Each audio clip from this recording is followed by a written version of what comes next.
In 1971, Carole King stood backstage, disturbed. James Taylor had made it clear she would be singing lead. She begged him not to make her do it, but as she recalls in her memoir, he wasn't having it. So how did it come to this? Everything that unfolded in Carole King's life up to this point would lead up to this moment.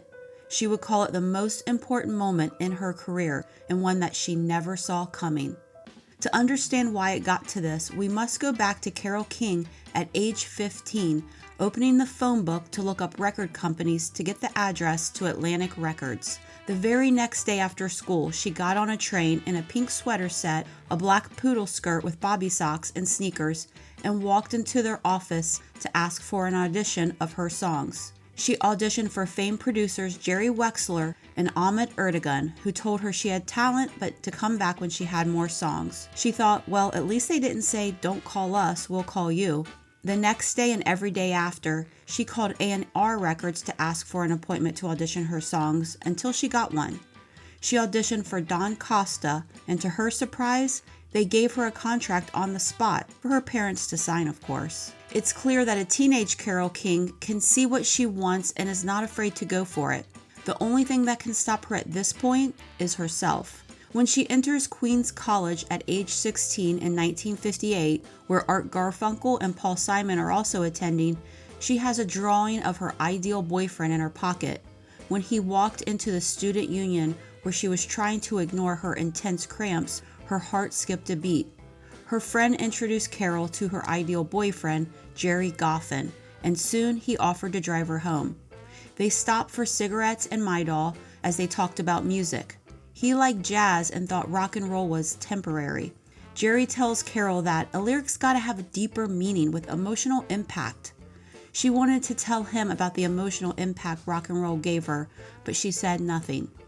When he flicks his cigarette out the window, she wants to scream and knows what her firefighter father would say, but she says nothing. This would be the first of many times Carole's own convictions faded into the background of someone else's.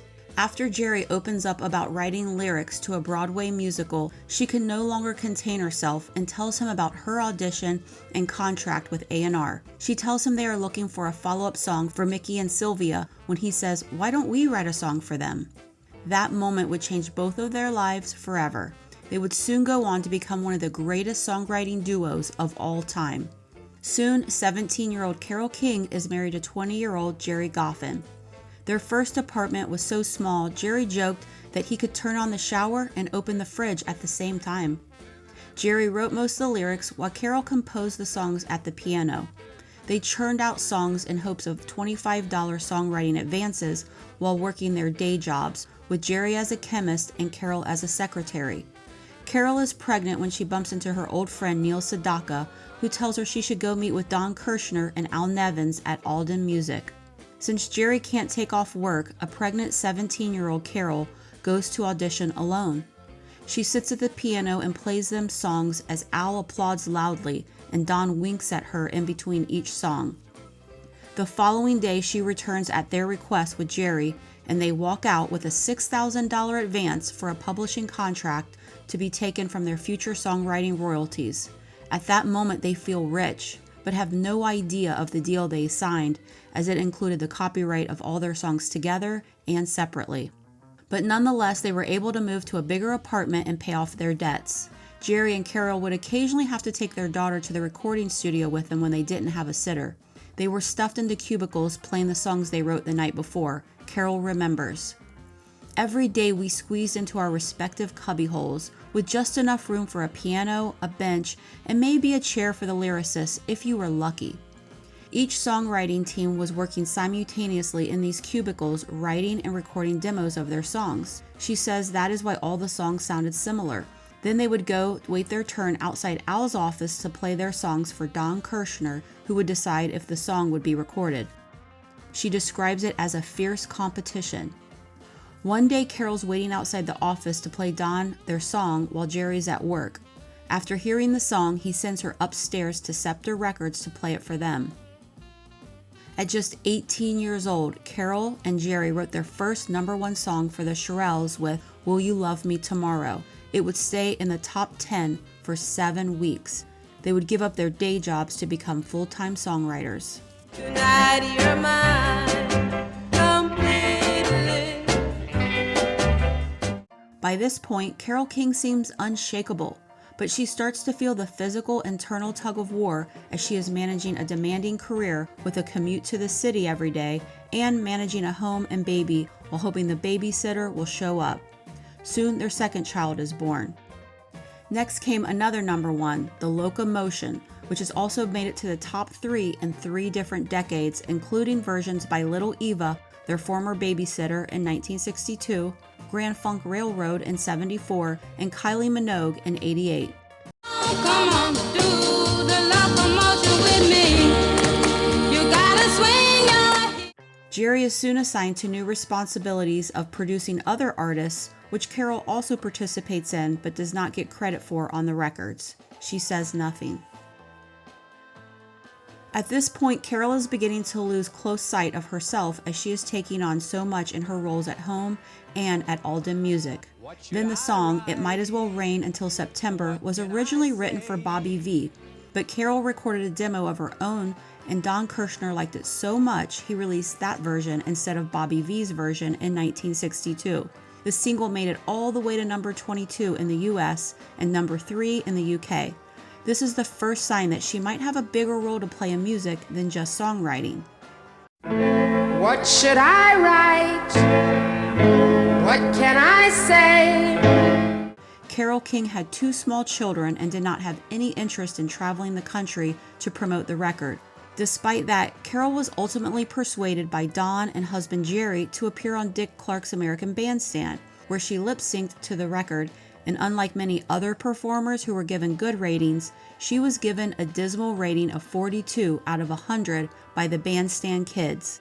She was devastated by the poor score, and while the song still became popular, her confidence was shaken. She says of the moment, "I kept thinking, I'm never gonna do this again. Never do this again. Never do this again." Another Eva in 62, and the Beatles performed it for the BBC radio show on Saturday Night Club in 63.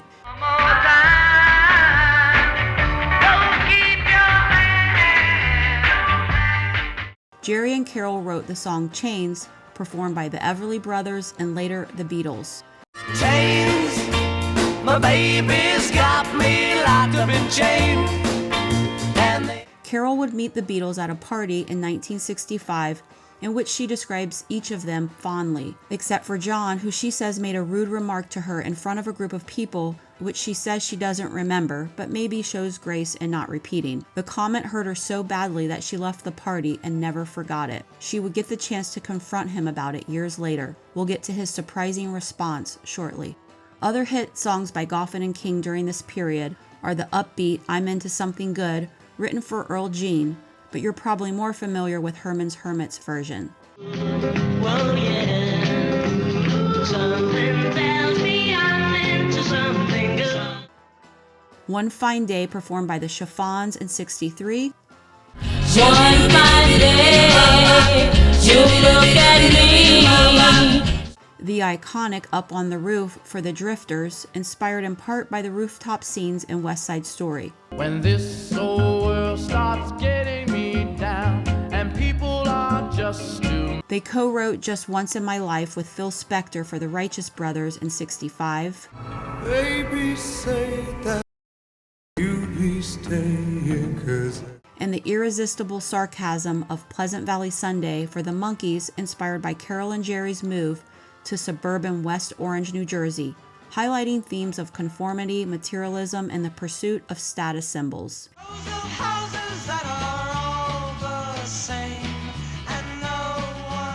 Carole starts to notice Jerry's restlessness with living in the suburbs and wanting to live in the city in Greenwich Village, but knowing that they have a good thing in their family-sized home, it seems out of the question. She says at the time, each week Jerry eagerly awaited the arrival of Billboard and Cashbox. It was a heady feeling in 64 to see a new release of ours show up in the top 10 with a bullet. At 25 and 22, Jerry and I never considered the possibility that our success might not last forever. I was down in the sewer with some little lover when I peeked out from a manhole cover. Wondering who turned the lights on us. Forever started to come to an end when a skinny Midwestern kid hitchhiked his way to New York and soon took the music world by storm with his freewheelin' Bob Dylan. Carole described it like this: in the music business, Bob Dylan and folk singers with message songs began to eclipse the pop singers who had previously dominated the charts. She also describes the impact of the British invasion on the music they were writing. Sometimes they covered songs by American writers, but the British groups were successful in the United States primarily with their own material. They didn't need our songs. Then one day in 1967, as Jerry and Carole were walking down the street in New York City to head home, a limousine pulls up and a window rolls down. It's Jerry Wexler from Atlantic, who Carole had auditioned for as a teenager. He says to them, "I'm looking for a really big hit for Aretha. How about writing a song called Natural Woman?" They loved the title and went home to put the kids to bed and get to work. Carole started on the piano with a few gospel-inspired chords, and Jerry wrote the lyrics. The next day, they took the demo to Jerry Wexler, who loved it. They left and didn't hear anything back for days. Then they were called back and listened to the finished recording. Carole describes it as a rare, speechless moment. The song would transcend everything they had done up to that point.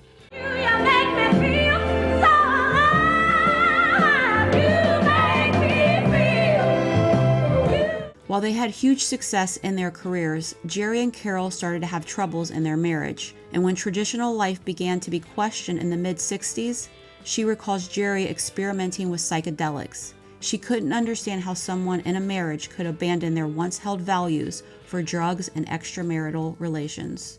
She describes his changing erratic behavior and says he was diagnosed as schizophrenic and manic. They medicated him, and later she reluctantly agreed to shock treatment. As their marriage is severely strained, she herself starts going out to clubs and concerts and spending less time at home with her family.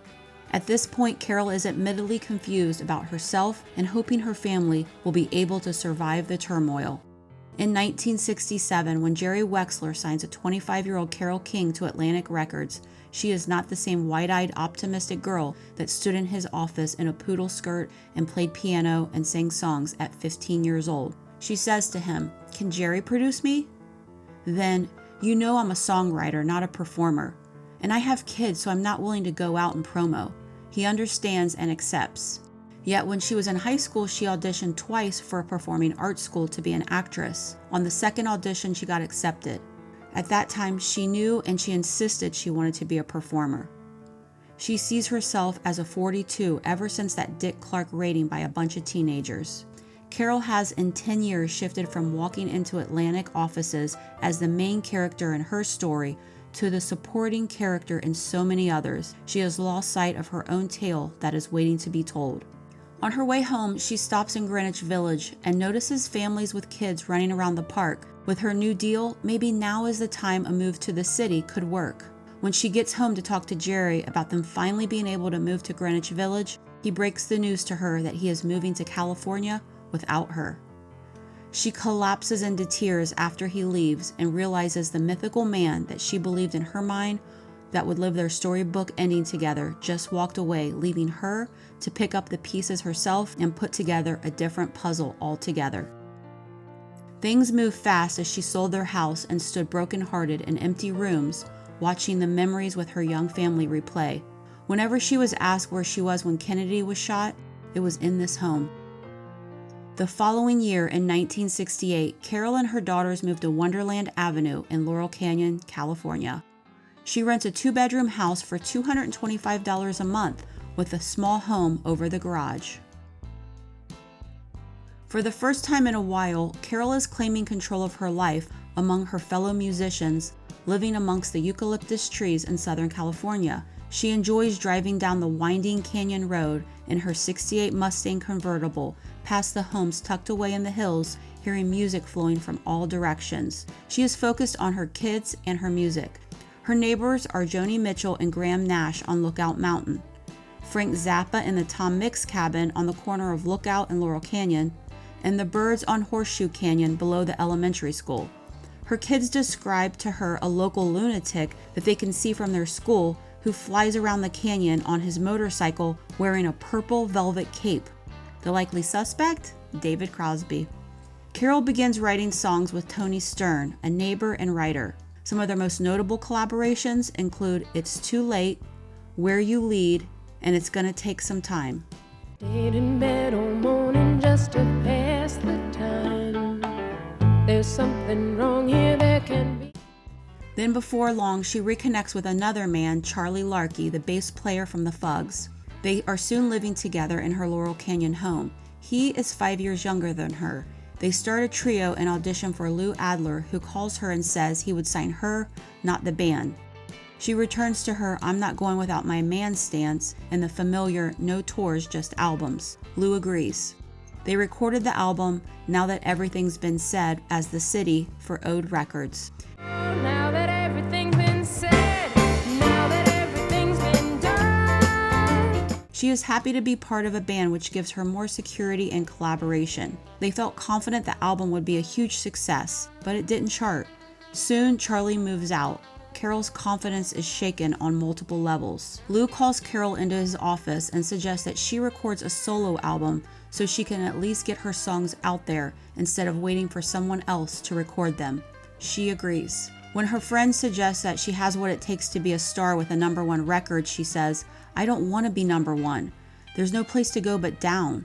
I'd rather be #5 or 10 and stick around longer." Clearly, she's recalling her New York career when they fell from the top when the music changed, allowing the fear of her past to guide her future.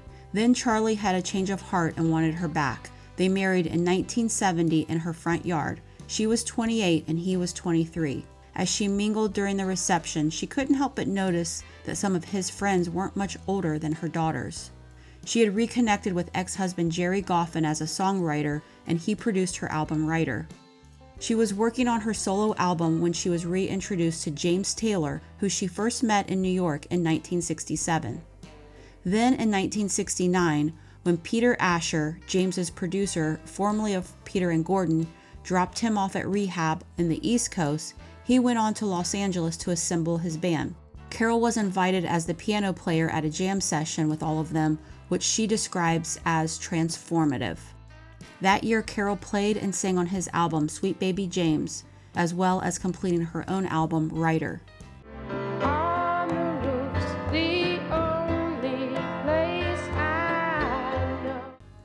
Then in 1970, after another jam session, Peter invited her to tour with James on his college circuit. He says the schedule is lighter, with 3 weeks on the road and 2 weeks at home. She eventually agrees. Notice she won't tour to promote her own albums. She's more comfortable playing the supporting role to help others promote their albums. During her time on the road, she is continually writing songs, including So Far Away, with her new husband in mind. Traveling around sure gets me down and lonely. But it is on this tour when the moment she describes as the most important in her career takes place. In 1971, while waiting backstage at her alma mater at Queens College, where she met Jerry Goffin at age 16, James Taylor leaned down to her and said, "I'd like you to sing lead on Up on the Roof tonight." It was his favorite Goffin King song. It took a moment to sink in before she could respond. "Oh, no, please, James, I couldn't. I mean, you sing it so beautifully." She stopped and took a breath before pleading. "James, please don't make me sing lead in front of all these people." She says he wasn't having it. "Don't worry, they'll love you." "James, I can't do this. It's my alma mater." "You'll be fine. We'll do it in your key." He then walked on stage. With no time left to protest, she became paralyzed in fear, wondering what they would think about his piano player singing a song. They didn't know her, she thought. But that would all soon change. She said her fingers used muscle memory to play his songs as she feared her coming song save for the end. Is he really going to make me do this? Then at the end, when he was introducing the band, he gets to her and tells the audience about all the songs she wrote. Then, "Ladies and gentlemen, Carole King." She describes the moment. "As I played the opening chord, the lights around me dimmed, leaving me alone in the spotlight. My voice came out sounding timid. This whole world starts getting me down, and people are... As the song continued, she felt the audience change as the song became familiar to them. As she looked at the band, they were all smiling at her and singing along. In that moment, Carole King was singing her song in her key, and for the first time in her story, as the main character, she was destined to play the entire time. She filled with confidence as the audience held hands, swayed to the song, and sang along.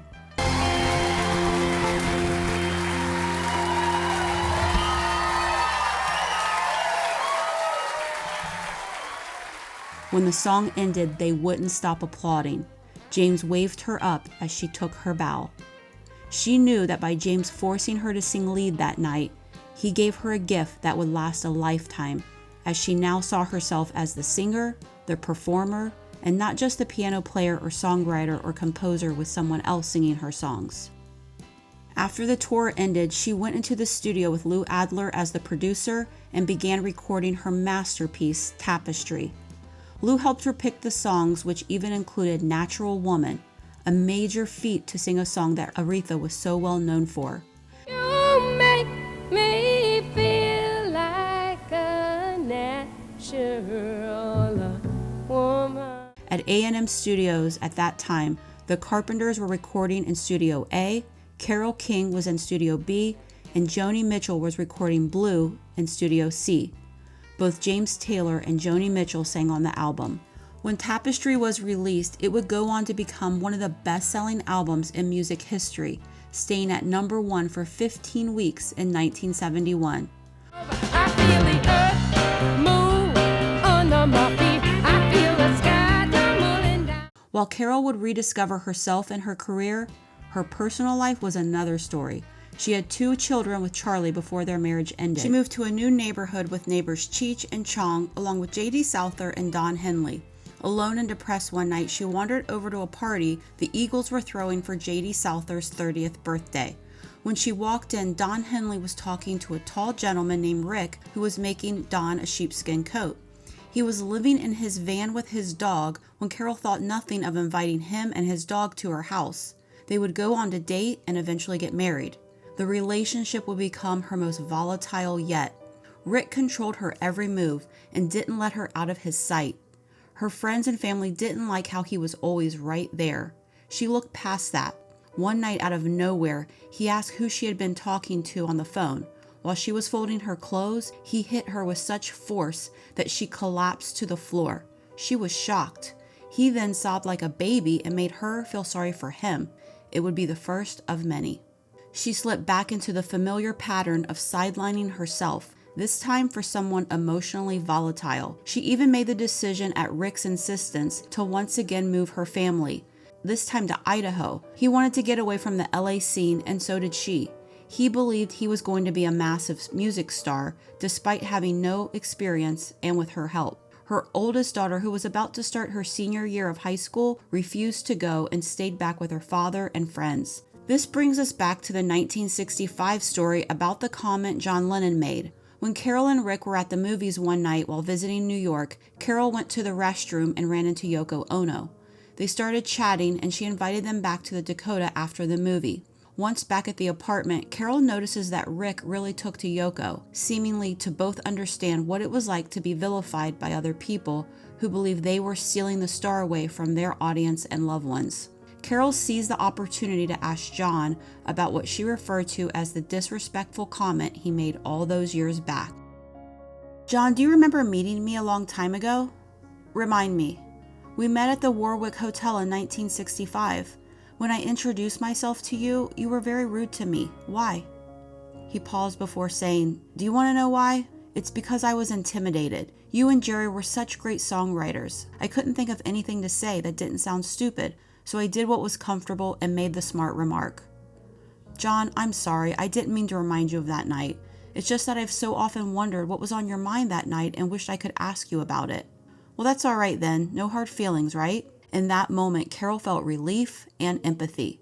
They had both grown up with such high pressure, but none more than being a Beatle. Rick then goes on to tell John his startling plan for the coming end of the world and how he is planning on surviving by stocking up on fuel, medicine, and other necessities. Carole is hearing about this plan for the first time too. John's incredible response, "Well now, I couldn't do that. I'd have me a bag of rice, but what about everyone else?"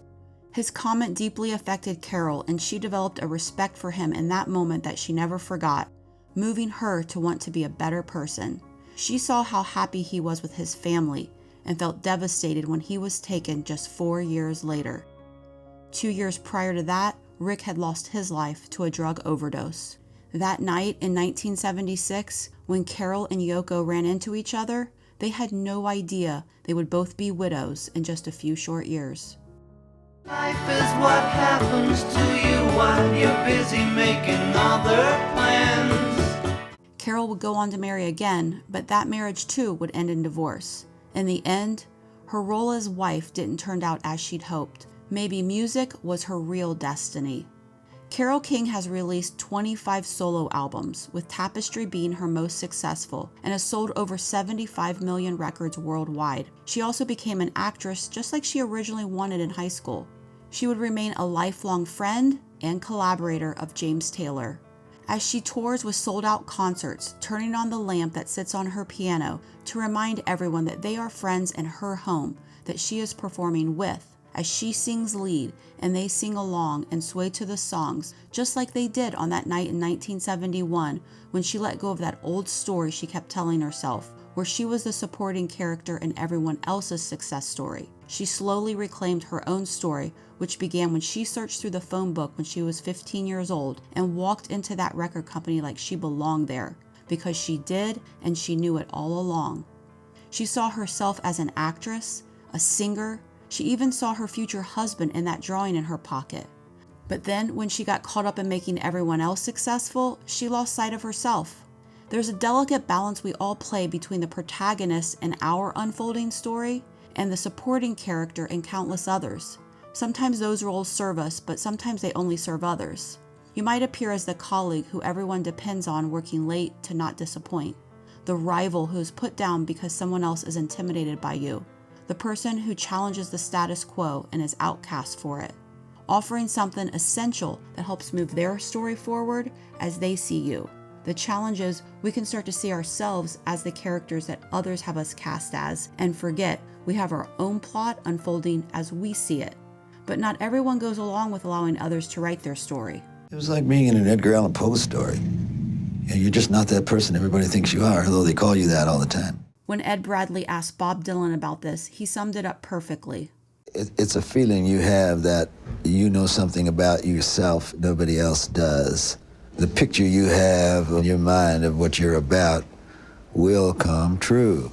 Alan Watts spoke about the idea of losing oneself to find oneself, suggesting that by letting go of rigid self-concepts and external validation, one can discover a more authentic existence. Carole King said she finally saw her authentic self in her 60s. The question is, how do you see yourself? You were light and breezy